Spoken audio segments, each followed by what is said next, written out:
Doctor Babasaheb आंबेडकरांनी एक आदर्श असं संविधान या देशाला दिलेलं आहे आणि त्या संविधानानुसार या देशातल्या प्रत्येक नागरिकाला आपल्या मूलभूत अधिकारासाठी लढण्याचा आणि वेळ प्रसंगी मूलभूत अधिकाराचं रक्षण करण्यासाठी कायदा हातात घेण्याचा अधिकार आहे।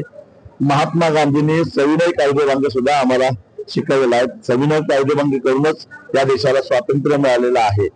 तेव्हा एका उद्योगपतीच्या हट्टासाठी, एका मुख्यमंत्र्यांच्या ड्रीम प्रोजेक्टसाठी सगळ्या महाराष्ट्राला नको असणारा आणि महाराष्ट्राला कर्जाच्या खाईत लोटणारा हा जो शक्तीपीठ महामार्ग आहे, ज्याच्यातून जवळपास 50 ते 55 हजार कोटी रुपयाचा भ्रष्टाचार होणार आहे आणि हे सारे पैसे 1 लाख कोटी रुपये रस्ता पूर्ण झाल्यानंतर महाराष्ट्रातल्या प्रवाशांना टोलच्या रूपाला तो पैसा परत करायचा आहे।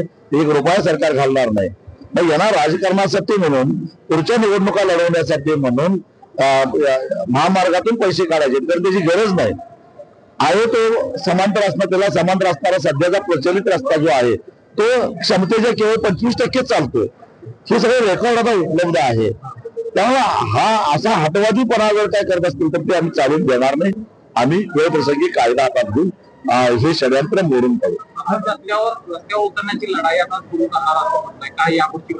हो, एक तर पहिल्यापासून असहकार म्हणजे ड्रोन न सर्वे करायला येऊन देत किंवा माती तपासायला यंत्र येऊन येऊ देत, ते खाजगी कंपन्यांचीच असणार।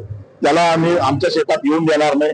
आले तर मग त्यांच्या मालमत्तेचा जबाबदारी आम्ही घेणार नाही, त्याची मोडतोड होऊ शकते।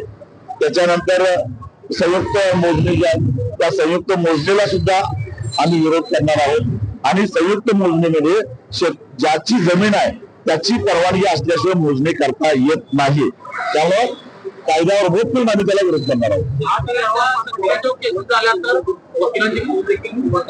हो, अनेक वकिलांनी मला सांगितलेलं आहे की काळ्या आईला वाचवण्यासाठी तुम्ही एवढं सगळ्या सत्तेला अंगावर घेताय, व्यवस्थेला अंगावर घेताय, तर तुमच्यावर केसेस झाल्या तर 1 रुपया सुद्धा न घेता आम्ही तुमच्यावर केसेस चालू, असं अनेक वकिलांनी आम्हाला सांगितलेलं आहे। आता 25 जून पर्यंत हरकती घ्यायच्या, त्या हरकती आम्ही घेऊ। त्यानंतर 9 जूनला एक प्रचंड मोठा मोर्चा काढून आम्ही इशारा देऊ आणि त्याच्यानंतर मग प्रत्यक्ष कृतीला सुरुवात होईल।